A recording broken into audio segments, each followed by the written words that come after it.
Lección número 3. Dios nos ama. Dios nos creó, nos redimió y nos conservó solo por amor.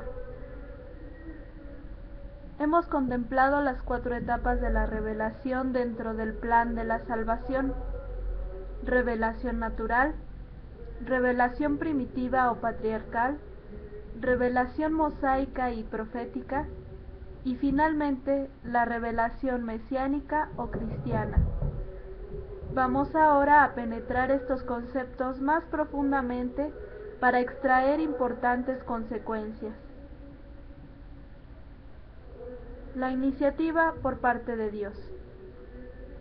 Cuando leemos los primeros capítulos de la Sagrada Biblia en el libro del Génesis, nombre que equivale a origen o gestación, encontramos que desde el primer momento de la historia del hombre, Dios se le revela.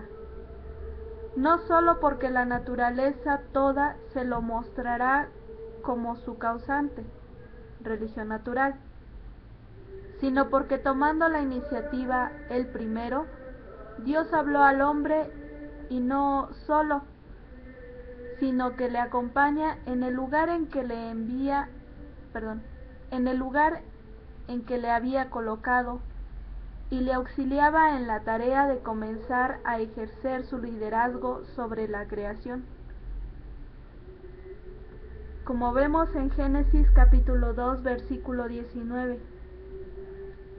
Y Yahvé, Dios, formó del suelo todos los animales del campo y todas las aves del cielo, y los llevó ante el hombre para ver cómo los llamaba, y para que cada ser viviente tuviese el nombre que el hombre le diera. Esto de pasar revista para la imposición del nombre es simplemente la imagen del dominio.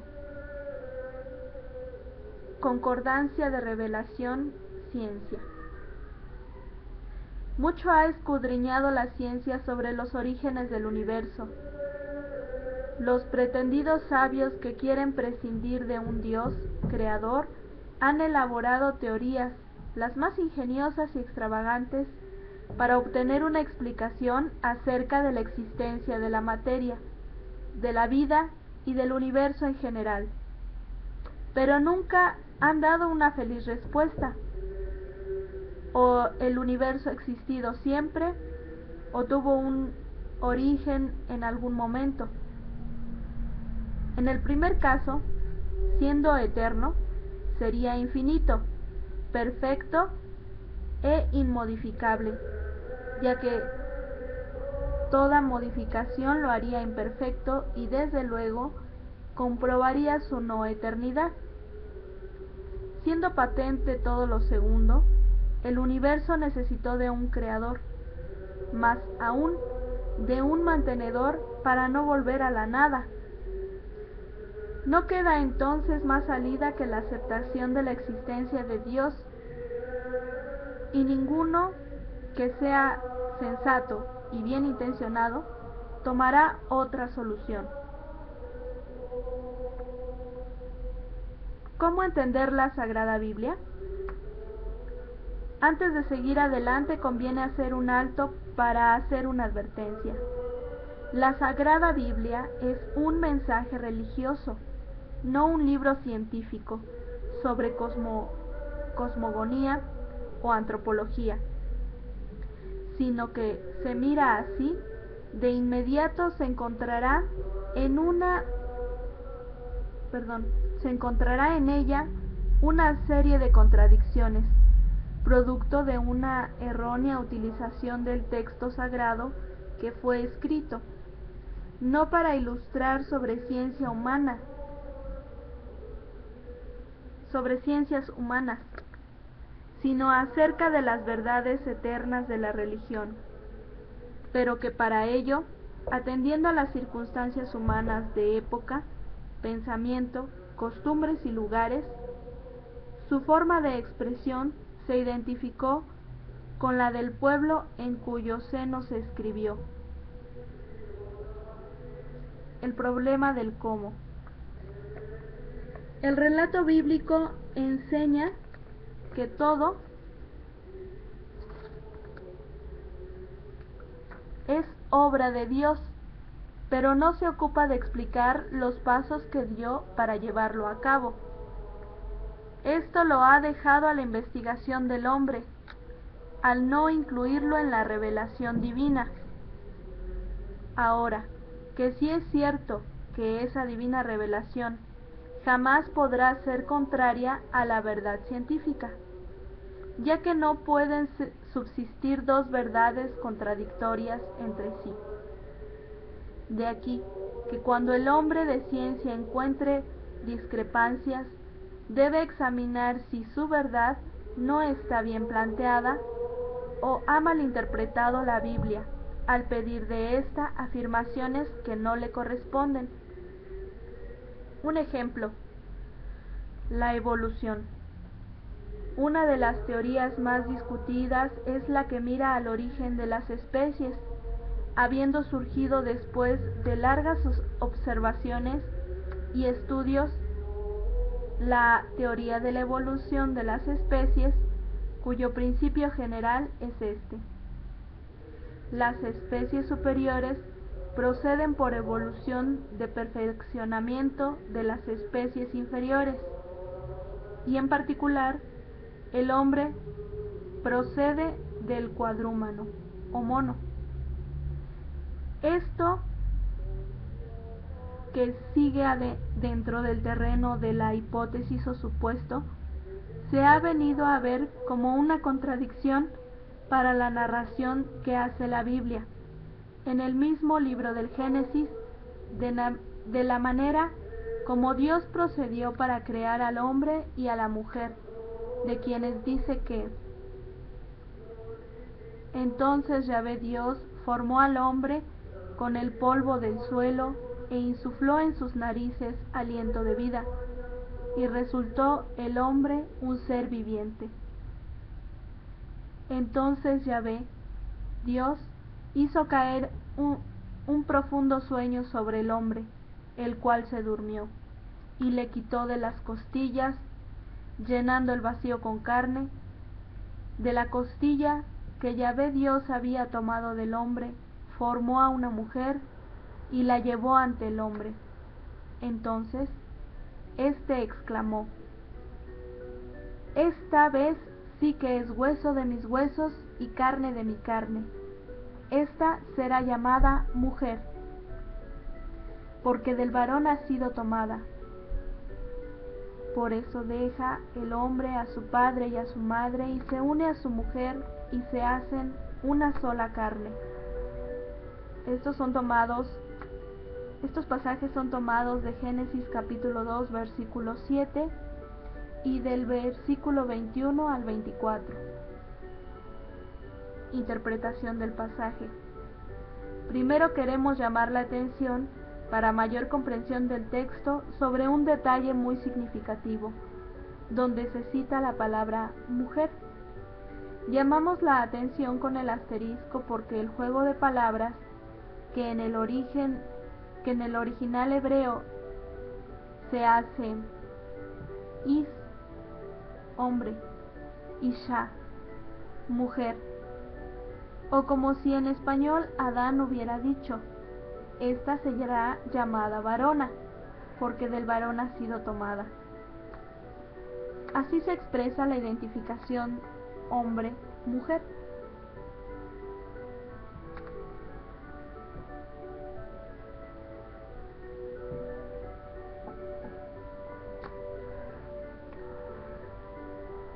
Unidad del género humano.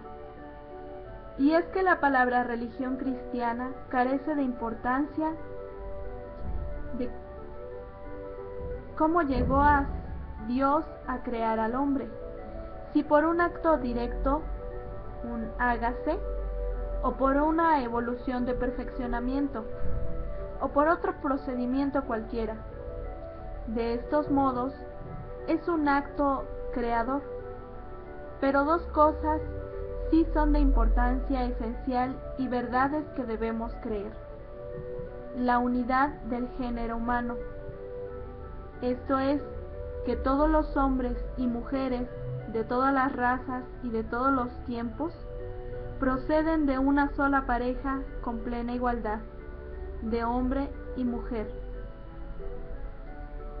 y que sea cual fuere el procedimiento de la creación del primer hombre y de la primera mujer, desde el primer instante en que comenzaron a hacerlo, poseyeron un cuerpo humano, íntegro y unida a él sustancialmente un alma inteligente, libre e inmortal, con un altísimo destino. El destino del hombre. En el universo, el hombre ocupa un lugar de excepción manifiesto.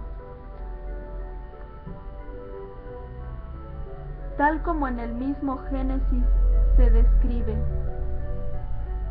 Y dijo Dios: hagamos al ser humano a nuestra imagen, como semejanza nuestra, y manden en los peces del mar, en las aves de los cielos, y en las bestias, y en todas las alimañas terrestres, y en todas las serpientes que serpentean por la tierra. Creó, pues, Dios al ser humano a imagen suya, a imagen de Dios le creó, macho y hembra los creó. Y bendíjolos Dios, y díjoles Dios: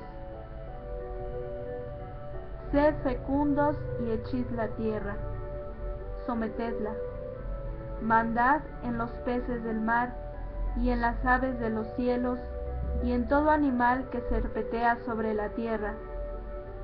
Díjoles Dios: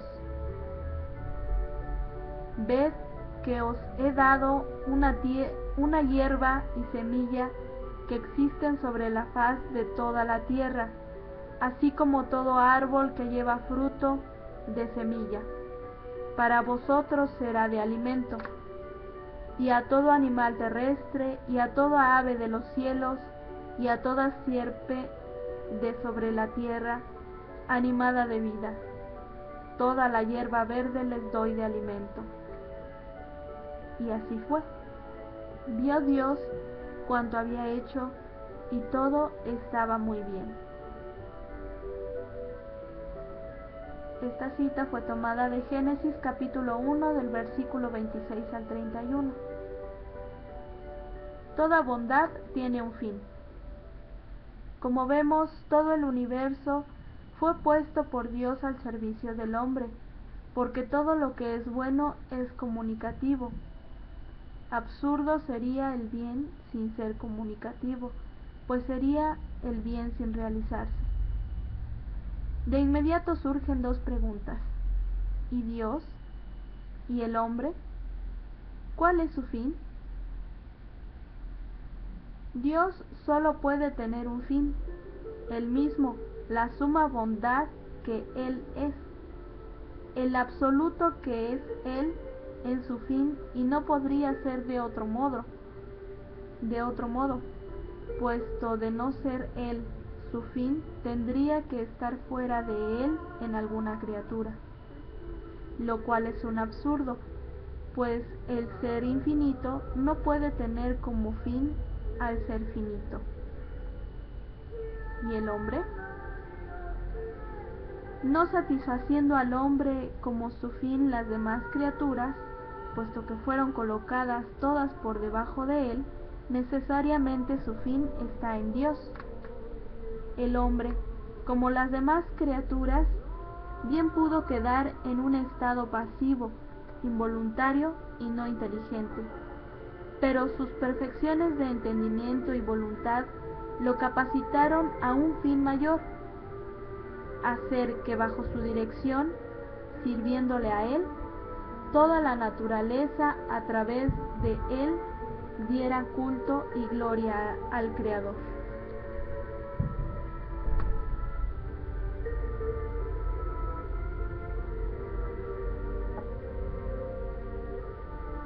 Un acto infinito de amor. Dios, con infinito amor, quiso dar la vida a un ser semejante a él, inteligente y libre, capaz de conocerle y de amarle, de sentir su presencia y de gozarlo, el hombre. Y así el salmista cantó, Salmo 28, versículos del 4 al 10.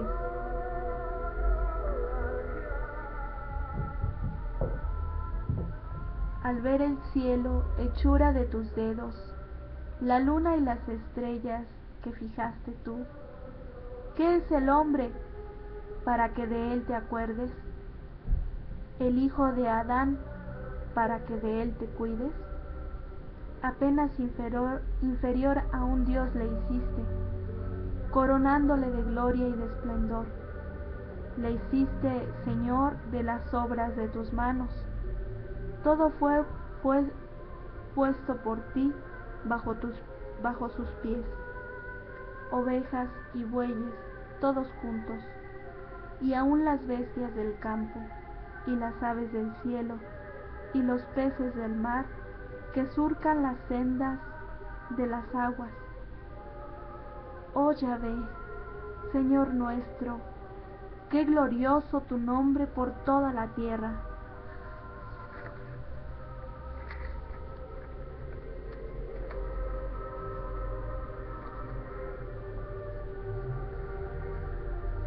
Dios se revela al hombre.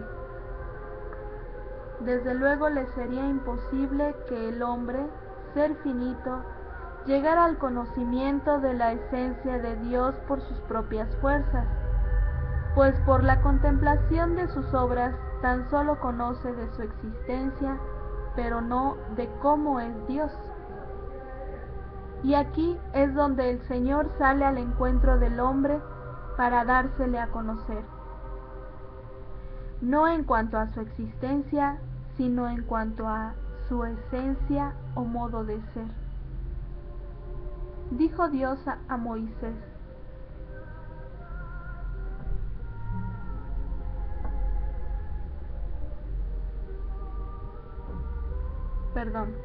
dijo Moisés a Dios: ¿quién soy yo para ir a Faraón, el rey, y sacar de Egipto a los israelitas? Respondió: yo estaré contigo, y esta será para ti la señal que yo te envío. Cuando hayas sacado al pueblo de Egipto, daréis culto a Dios en este monte. Contestó Moisés a Dios: si voy a los israelitas y les digo, el Dios de vuestros padres me ha enviado a vosotros, cuando me pregunten, ¿cuál es su nombre?, ¿qué les responderé?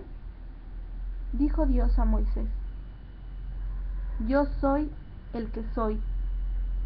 Y añadió: así dirás a los israelitas, yo soy, me ha enviado a vosotros.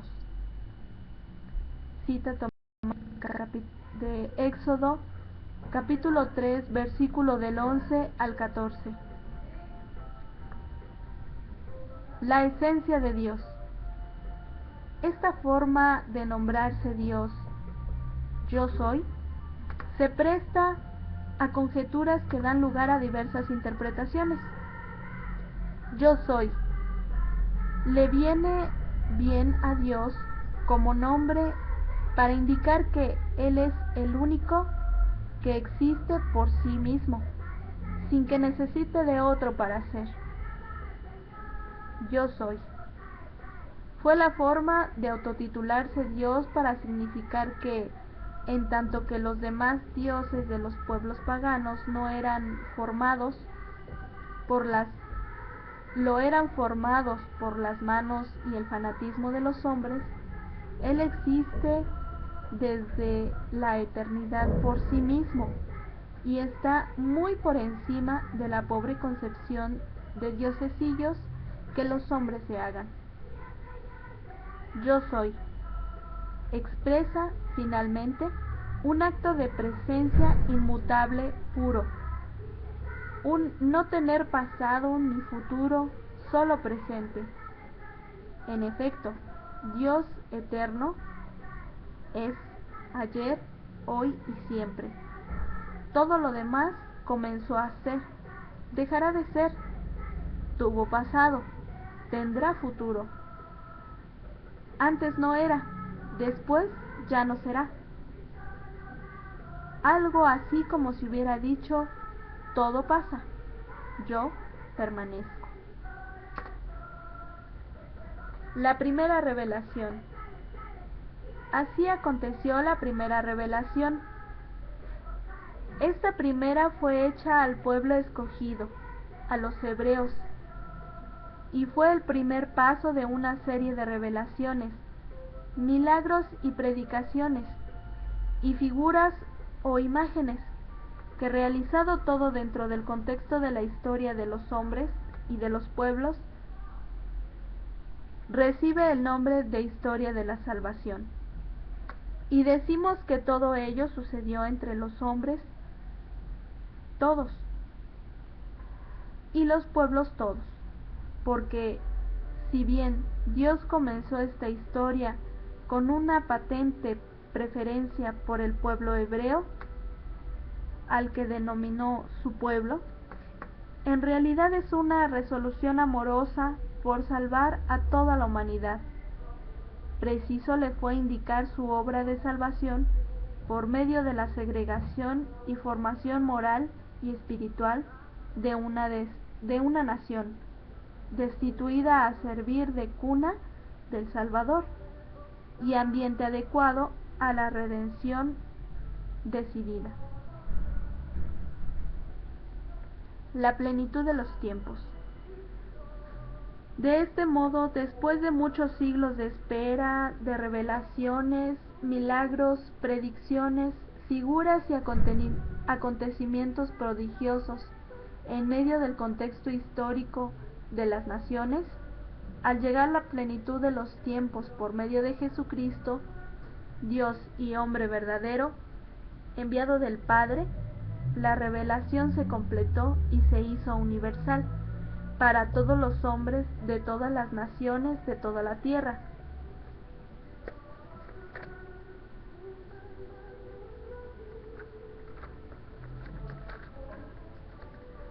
La revelación directa.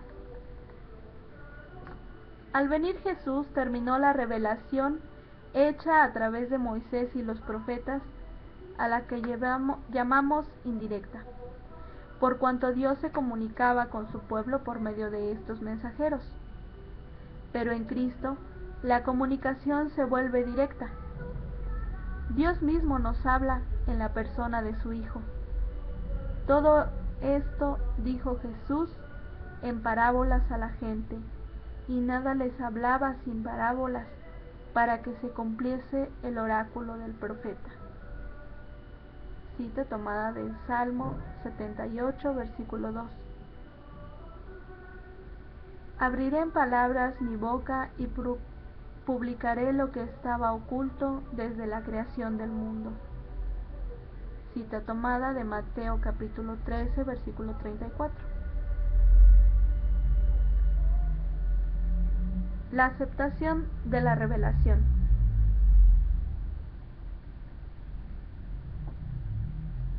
Ya dijimos que la disposición de los hombres para aceptar o rechazar la revelación es un acto de libre respuesta.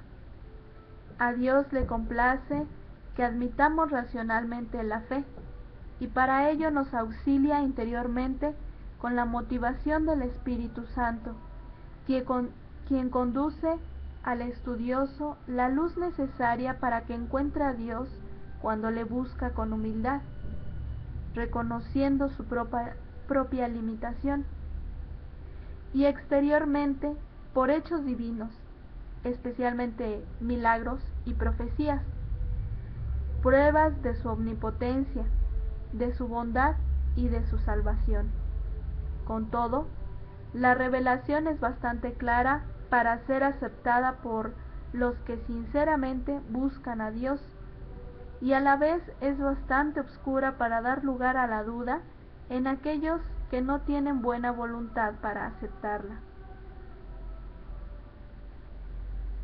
Y salieron los fariseos y comenzaron a discutir con él, pidiéndole una señal del cielo, con el fin de ponerle a prueba.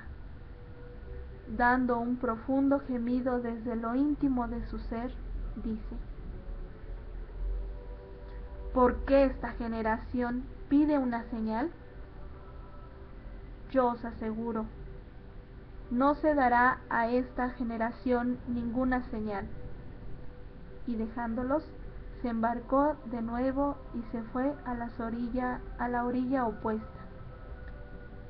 Cita tomada de Marcos, capítulo 8, versículos del 11 al 13. Diversas formas de respuesta a la revelación. No obstante que entre los judíos reinaba una general expectación por el advenimiento del Mesías, las respuestas que dieron a su presentación fueron diversas y aún contrarias. El apóstol San Juan nos habla en su Evangelio ampliamente acerca de esto. La palabra era luz verdadera que iluminaba a todo hombre que viene a este mundo. En el mundo estaba, y el mundo fue hecha por ella, y el mundo no la conoció. Vino a su casa, y los suyos no la recibieron. Pero a todos los que la recibieron, les dio poder de hacerse hijos de Dios, a los que creen en su nombre, la cual no nació de sangre, ni de deseo de carne, ni de deseo de hombre, sino que nació de Dios. Y la palabra se hizo carne, y puso su morada entre nosotros, y hemos contemplado su gloria, gloria que recibe del Padre como Hijo único, lleno de gracia y de verdad. Cita tomada de Juan capítulo 1, versículos del 9 al 14. Rechazo y aceptación. Unos lo rechazaron y crearon un mundo hostil a Cristo, pero otros lo recibieron y lo aceptaron y lo siguieron. En esto se realizó y se realiza la intención plena de Dios. Fueron hechos hijos de Dios por adopción, receptores y disfrutadores del amor del Padre Celestial, al ser una sola cosa con su Hijo natural. Sea activa como condición. Para llegar a ser hijos de Dios, solo nos pide esto: que creamos activamente en Él y en su Hijo Jesucristo, por cuya encarnación nos hizo más accesible y más cercana su presencia, más claros sus misterios, más firme nuestra esperanza, y una realidad plena de amor. Misterio y revelación. Es necesario comprender por qué existe el misterio de Dios y por qué la revelación no lo descubre del todo. El misterio de Dios no es algo prohibido o negado o escondido, como sucede cuando un prestidigitador nos hace un truco y se cuida de que no descubramos cómo llegó a realizarlo. No, por el contrario, Dios sí quiere que sepamos cómo es su misterio, y por eso nos lo revela, nos lo da a conocer.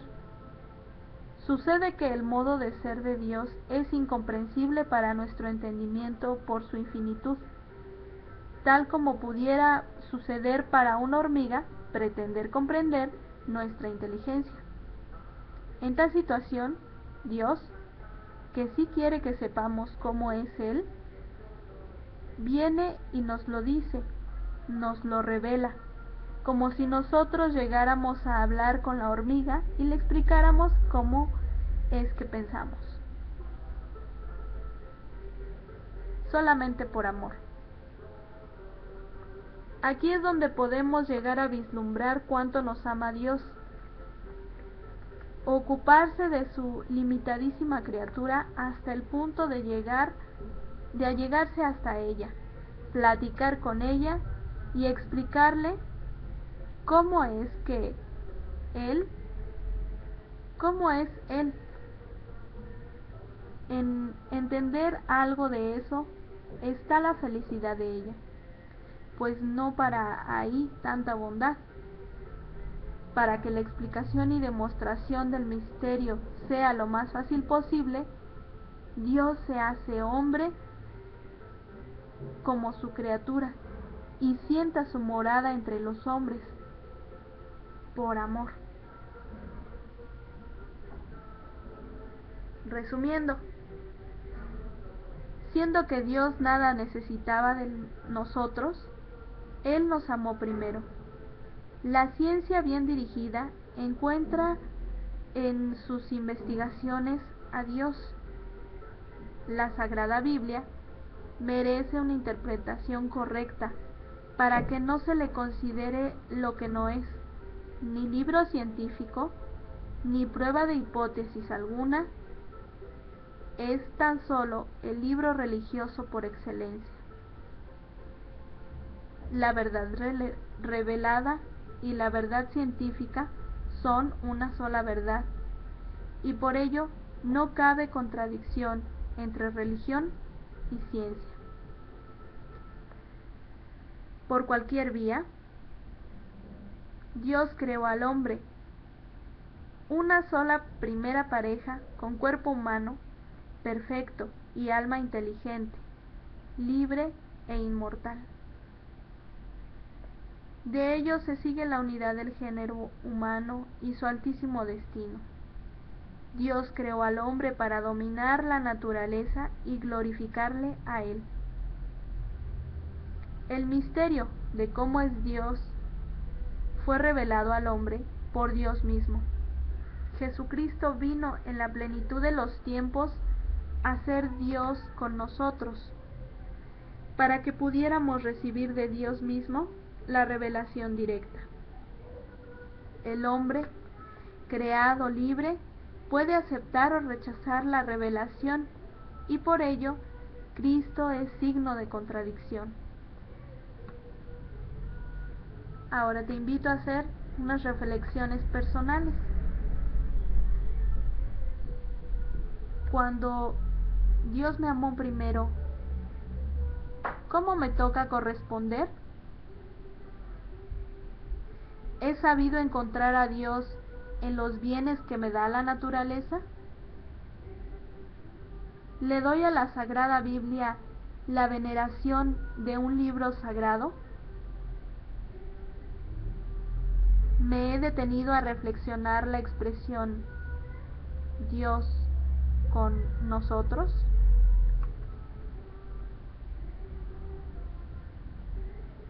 Siendo la de Dios una voluntad libre y la mía otra voluntad igualmente libre, ¿sé interponerme algo de mi parte para lograr nuestro encuentro? ¿Se interpone algo de mi parte para lograr nuestro encuentro? Te invito a decir esta resolución junto conmigo. Quitaré todo impedimento de mi vida hasta conseguir que el amor de Dios me conquiste, para pagar amor por amor.